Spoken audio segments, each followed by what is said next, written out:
Hola, buenas noches.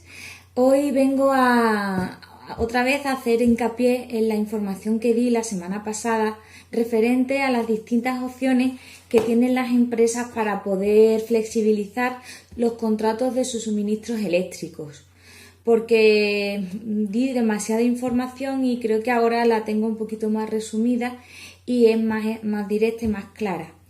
Os cuento, para todas aquellas empresas, pymes, autónomos que ahora mismo no tengan actividad o que la tengan en mínimos, o quiero decir que tengan abiertos locales o naves con equipos que están consumiendo energía, pero no hay trabajadores y no hay producción, pues el último Real Decreto de 31 de marzo contempla tres opciones para que estas personas, autónomos, empresas, pymes, se puedan acoger y modificar sus contratos para que las facturas de la luz se reduzcan a lo máximo o incluso se paralice el pago de estas, ¿de acuerdo? Os cuento las opciones. La primera, aplazar las facturas. Con esta opción el pago, la factura será más reducida porque, claro, al no tener consumo energético, pues no será del mismo montante que otras facturas de cuando estáis produciendo. Pero, evidentemente, como tenéis contratada una potencia y tenéis que pagar los impuestos de esa potencia por el número de días que se están facturando, pues la factura, aunque se reduzca, pero puede ser considerable. Entonces, esa factura ahora mismo existe la opción de aplazarla, ¿de acuerdo? Otra opción es reducir la potencia contratada. Se reduce sin ningún coste y se puede volver a aumentar también sin ningún coste. A título informativo, para aquellas empresas que hayan parado totalmente su actividad, no tengan cámaras frigoríficas, ni neveras, ni nada, ningún equipo conectado, que sepa que puede reducir la potencia si solamente lo que quiere es dejar una luz, por ejemplo, para tener luz, para en un momento dado ir allí y poder encender aquello y ver cómo está, o hacer limpieza o cualquier cosa básica mínima, pues se puede contratar, lo mínimo es 0,1 kilovatios, ¿de acuerdo? El tener contratado 0,1 kilovatios supone un coste al mes de la factura de 1,26 euros. Algo que es ridículo, ¿de acuerdo? Esto lo digo a continuación de lo que quiero decir de la tercera opción. La tercera opción es suspender temporalmente el contrato. Es decir, como si le diéramos de baja, pero temporalmente. Tampoco va a tener coste ninguno, ni el proceso de baja, ni luego el posterior proceso de alta, siempre y cuando, también con el tema de la potencia, todo vuelva a su situación original en el plazo de 3 meses después de que se levante el estado de alarma. ¿De acuerdo? Entonces, comparando las opciones de reducir potencia a lo mínimo o dar de baja temporalmente al contrato, mi recomendación es que, bueno, si bajáis la potencia a 0,1, pagáis 1 euro y poco de factura y eso os da la posibilidad de poder encender algunas luces que se vea cierto, o por ejemplo también para sistemas de alarma, ¿de acuerdo? Que no necesitan una gran potencia, con ese poquito podrán seguir funcionando los sistemas de alarma, podréis encender algunas luces o incluso dejar alguna lucecilla encendida de forma, yo que sé, disuasoria para que se vea que allí hay movimiento y que no vaya a entrar nadie a robar o yo que sé, alguna cosilla de ese estilo. O por si queréis eso, lo que comentaba antes, hacer limpieza, ordenar, lo que podáis hacer dentro de este periodo de cuarentena en el que estamos. Y bueno, deciros, la documentación que hace falta para solicitar cualquiera de las opciones, ¿de acuerdo? Es la siguiente. Os lo voy a enumerar para que no se me olvide ninguno, lo leo. por una parte, fotocopia o una foto del DNI del autónomo o del representante de la empresa por ambos lados. Por otra parte, el número del contrato del suministro eléctrico que viene en la factura de la luz. Simplificando, os aconsejo que hagáis una foto también de la factura de la luz en la parte que vienen los datos del contrato. Después, si eres autónomo, te piden un documento que se llama Certificado de Inscripción en Régimen Especial para Trabajadores Autónomos o por cuenta propia. Esto, vuestros gestores, los que os llevan las cuentas a vosotros normalmente, se lo pueden descargar, o vosotros mismos, os lo podéis descargar de la página web de la Seguridad Social, en un enlace que a continuación pasaré para que podáis verlo. O si eres pyme, en vez de autónomo, estás constituido como pyme, piden un certificado de la Tesorería General de la Seguridad Social, modelo A008, que indique el número anual medio de trabajadores o documento equivalente. ¿De acuerdo? Con estas tres cosas, DNI, número de contrato y documentos que certifiquen vuestra figura de autónomo o de pyme, con estas tres cosas se envían con estos tres papeles, ahora se envían, si sois clientes de Endesa, a una de las siguientes direcciones de correo electrónico que también os voy a facilitar. A continuación, ¿vale? En una imagen hay un correo que es para aplazamiento de facturas, otro correo que es para bajar la potencia y otro correo que es para suspensión temporal. Si vais a aplazar, pues nada, adjuntáis al correo electrónico estos tres documentos y solicito el aplazamiento de las facturas y tu nombre y tal. Si lo que queréis es reducir potencia, adjuntáis los tres documentos y ponéis exactamente a qué potencia queréis bajarlo. Recordad, la mínima es 0,1 kilovatios. Y de 0,1 en 0,1 podéis ir solicitando hasta lo que queráis. Si en vez de 0,1 queréis 0,2, 0,3, 0,4, 0,5, lo que vosotros estiméis. Si no tenéis claro qué potencia necesitáis para los equipos que vosotros tenéis funcionando o para la actividad mínima en la que os encontréis ahora mismo operando en vuestra empresa, ofrezco mis servicios de asesoramiento de la oficina municipal para poder ayudaros a determinar cuál es la potencia mínima que necesitáis para eso. Y seguimos, hay un tercer correo electrónico que es para la suspensión temporal del contrato. Es como si le diéramos de baja temporalmente. Pues igualmente se adjuntan DNI escaneado, el número de contrato o la foto de la factura y el certificado de autónomo o de la pyme y se pone exactamente, y ya está, y se envía al correo electrónico. El Real Decreto establece que como máximo en 5 días debe estar efectuado el cambio que se haya solicitado o la solicitud que se haya hecho de aplazamiento de factura. Pero os digo, ya he realizado unos cuantos de empresas que se han puesto en contacto conmigo para realizarle este trabajo, este servicio, y han tardado nada, menos de un día. Lo he mandado hoy. Realmente fue antes del puente, pero una vez lo mandé el último día del puente, el miércoles, y al incorporarnos el lunes ya estaba realizado, me habían comunicado que se había realizado la reducción de potencia solicitada. Con lo cual lo que os quiero decir es que esto va muy rápido y es muy sencillo, muy muy sencillo. En el caso de Endesa, como digo, han habilitado estos 3 correos electrónicos. Para cada empresa comercializadora tendrá una vía, un canal para hacer estas gestiones. Os invito a que si queréis hacerlo, os pongáis en contacto con ellos y se lo preguntéis a través de qué vía se puede hacer llegar la documentación. Y por último, también deciros que si queréis que os ayude yo a enviarlo porque no manejéis el correo electrónico, porque tengáis dudas, cualquier asesoramiento que os podamos prestar desde la Oficina de la Energía, podéis contar con ello, desde luego, ¿de acuerdo? Y ya lo dejo hoy. En el próximo día daré algunos consejos para particulares, para no mezclarlo todo y que no se haga demasiado larga la información. Muchísimas gracias y hasta el próximo martes.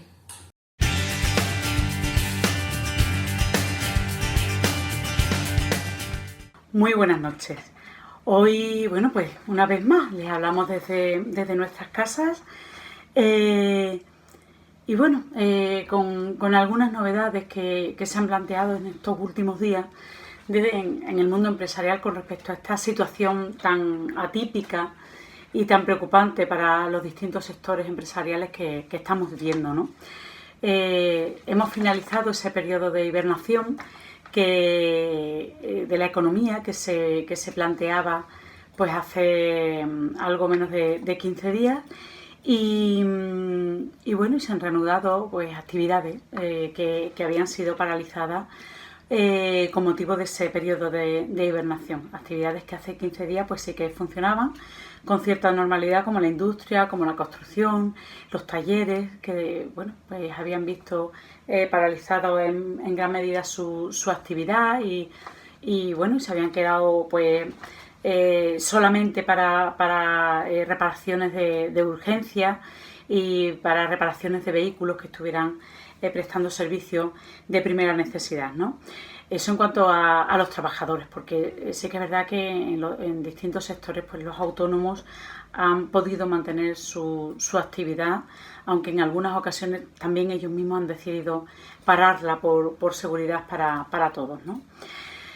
Bueno, pues una vez que se vuelve este periodo de hibernación en algunos de estos sectores, no muchos, pero en algunos de los sectores económicos, una vez que también bueno, pues conocemos algunas medidas que el gobierno anunciaba para hoy. De hecho, bueno, pues cuando estamos grabando este espacio aún no se ha tomado la decisión, pero sí que viene anunciándose en los últimos días pues la decisión por parte del gobierno de algunas medidas que vendrían a apoyar a distintos sectores empresariales y al mundo empresarial, sobre todo autónomos y pymes, con respecto al retraso de un mes más del plazo, la ampliación del plazo durante un mes más de sus obligaciones fiscales.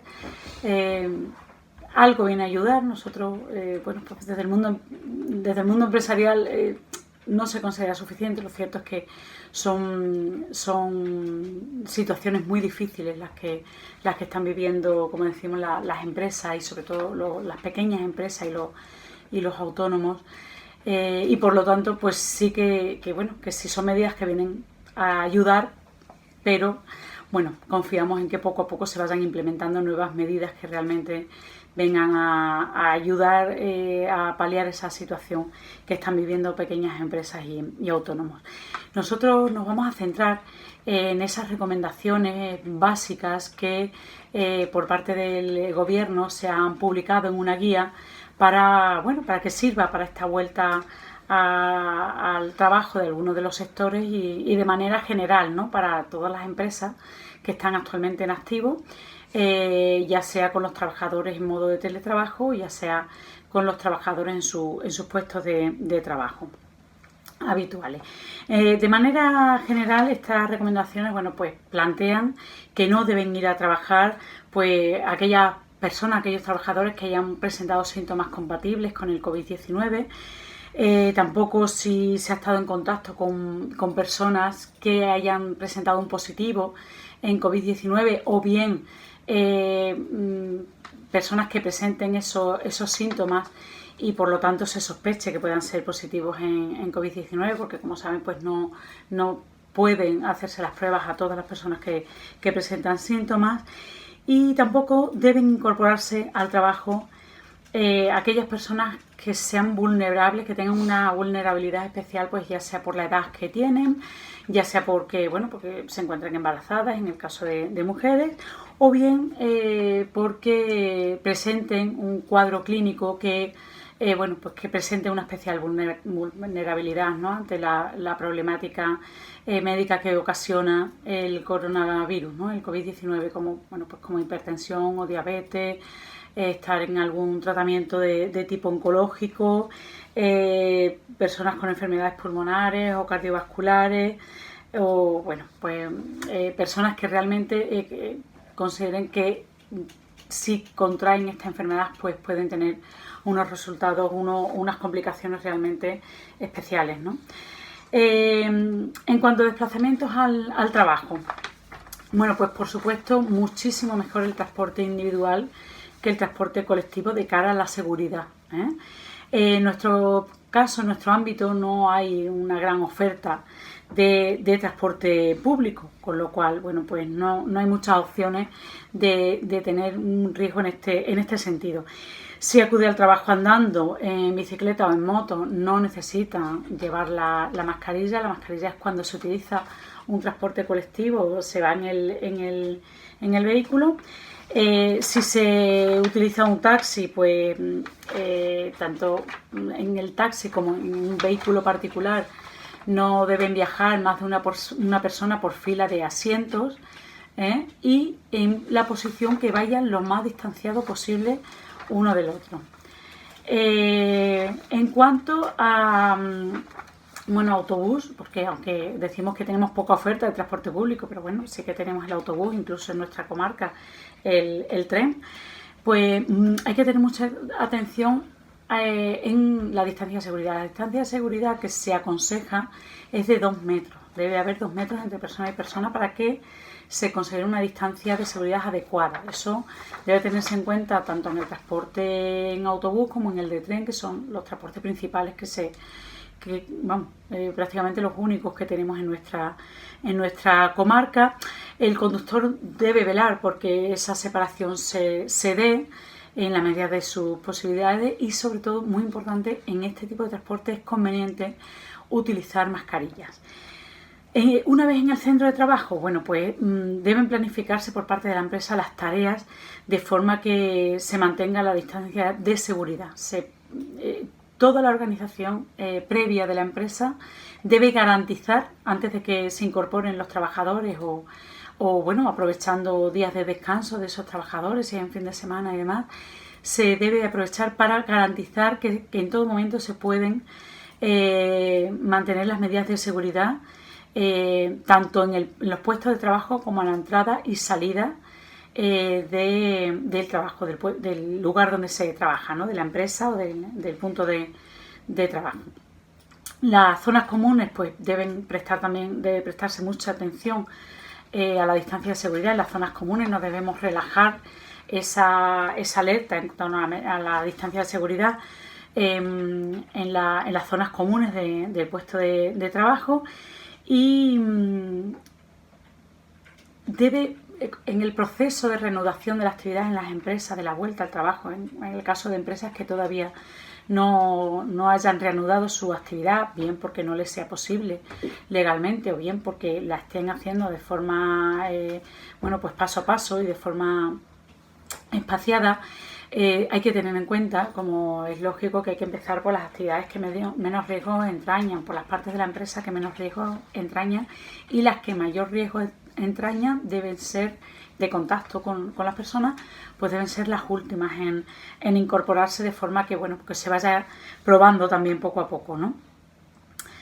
En caso de los establecimientos abiertos al público, bueno, pues ahí se complica un poco más la cosa, porque no depende solamente del comportamiento y de la atención que presten a las normas de seguridad básicas, las recomendaciones, los trabajadores de la empresa, sino que también el público que asiste a ese centro de trabajo, a ese lugar, pues también debe contemplar una serie de recomendaciones. Hay que controlar el aforo máximo de ese lugar, y además, cuando sea posible, también establecer controles de acceso al local, ¿de acuerdo? Todo el público debe guardar también la distancia de seguridad, y los trabajadores y la empresa debe velar también porque se mantenga esa distancia de seguridad en el público, ¿vale? Cuando no sea posible controlar el mantenimiento de esa distancia de seguridad, los trabajadores sí que deben usar los EPI que les correspondan, los equipos de protección individual que les correspondan en función del sector al que pertenezcan, del tipo de actividad que tenga la empresa. Como decimos, los EPI tendrán que ser adecuados, ni escasos ni tampoco excesivos, ¿de acuerdo? Los que se recomiendan en cada sector, que en este caso pues las asociaciones sectoriales sí que están pues enviando circulares e información a sus asociados sobre qué tipo de EPI se requiere en cada sector, ¿vale? Pueden preguntarnos y nosotros se lo haremos llegar correspondientemente. Es aconsejable también, si con ello garantizamos pues que se pueden mantener las distancias de seguridad y demás, es importante, como decimos, poder espaciar los horarios de entrada, poder escalonar, ¿no?, los horarios de entrada y de salida del trabajo, de forma que pues en un sitio, en un lugar donde pues antes había un número de personas, pongamos 4 personas en un sitio donde prácticamente pues no había ni siquiera 1 metro de separación entre unos y otros, pues a lo mejor hay que establecer turnos de manera que pues puedan trabajar una mitad en un horario, otra mitad en otro, y así se pueda mantener esa distancia de seguridad, ¿no? También el teletrabajo es una opción que ya se viene probando desde que se comenzó este periodo de confinamiento en varias empresas, y que se está viendo que es posible, quizás no en todas las empresas y quizás dentro de las empresas no en todos los puestos de trabajo, pero en los puestos de trabajo donde sea posible el teletrabajo, bueno, pues es muy recomendable, sobre todo en estos momentos, para evitar riesgos. También muy importante, tanto para los trabajadores como para las empresas, evitar los desplazamientos cuando no sea imprescindible. Hay cosas que se pueden hacer en la distancia, hay reuniones la mayoría de las reuniones, prácticamente todas, se están haciendo ya en forma de videoconferencia, con lo cual, bueno, pues puede resultar interesante contemplar esas opciones de trabajo para el futuro, si es que no lo tiene todavía implementada la empresa. No es imprescindible el uso de mascarilla si se puede mantener la distancia de seguridad en la empresa. Hablamos ahora de las medidas organizativas que debe tomar la empresa de forma previa o en los primeros días a la reincorporación de la plantilla. Bueno, pues la empresa debe informar a sus empleados, por supuesto, de estas recomendaciones que estamos diciendo, y además de las recomendaciones específicas para los trabajadores. También debe proveer al personal de sus EPIs, de sus equipos de protección individual, así como de los productos de higiene personal necesarios para garantizar y para evitar riesgos, como jabón, solución hidroalcohólica en caso de que la consiguiera, y también pañuelos desechables. Además, debe aprovisionarse de material de limpieza suficiente. En primer lugar, lejía, pero bueno, hay otras empresas que están optando por otro tipo de desinfectante. También aprovisionarse de suficiente material de protección, como guantes o mascarilla, o bueno, en cada caso lo que necesite. Como decimos, no siempre se necesitan mascarillas, pues en lo que necesite, pero no solamente contar específicamente con lo que le aporte a sus trabajadores, sino además quedarse también siempre con una reserva, aunque sabemos y se conocen las dificultades que hay hoy en día, y así se lo estamos haciendo llegar a las autoridades para conseguir ese material por parte de las empresas, ¿no? Deben cuidar también muy especialmente a las personas vulnerables, ese grupo de riesgo que decíamos antes, y que por alguna razón deben acudir al puesto de trabajo, pues deben ser especialmente protegidos y cuidados. También se debe analizar cada departamento de la empresa de forma individualizada. Hay empresas que tienen varios departamentos, que se realizan distintas tareas, pues hay que analizar cada área, cada tarea, por supuesto con el responsable en la empresa de prevención de riesgos laborales y también con los trabajadores, y identificar ahí cuáles son esos riesgos de contagio para intentar ponerle solución. Y por supuesto, pues prever los protocolos, cómo actuar en caso de que haya alguna persona contagiada, algún trabajador contagiado, cómo actuar contagiado o que manifieste síntomas. Como decimos, no siempre es posible pues confirmar o hacer la prueba a la persona para saber si se encuentra, como se teme, pues contagiada. En el centro de trabajo, bueno, pues higiene que forma parte, medidas de higiene que forman parte en muchas ocasiones del sentido común, ¿no? Pues la ventilación periódica del lugar. Lo mínimo que establece esta guía de recomendaciones es de 5 minutos al día. Siempre que sea posible, lo suyo sería que fuera más, incluso en varios periodos a lo largo del día.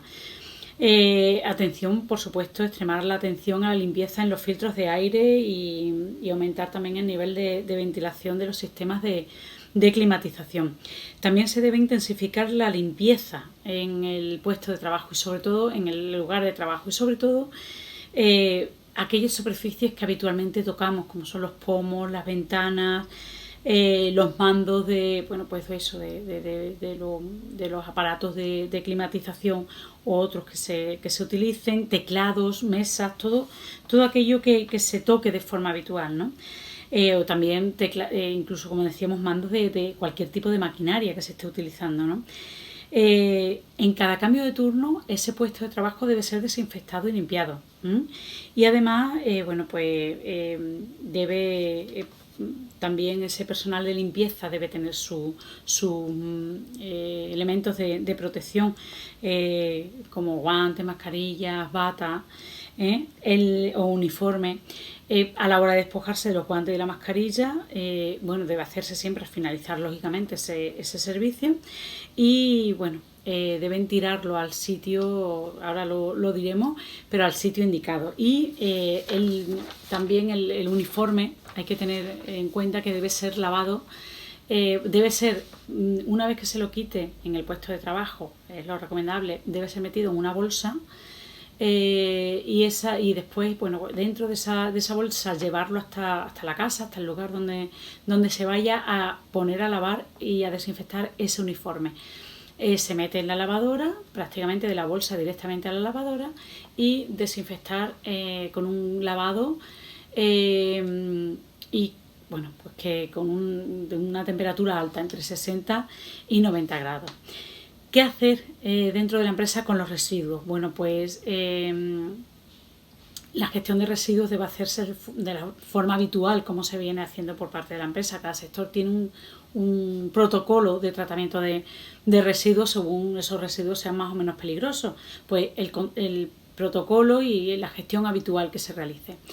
En el caso de los pañuelos desechables o de mascarillas, bueno, pues directamente a papeleras, si es posible con tapa y si es posible también con pedal.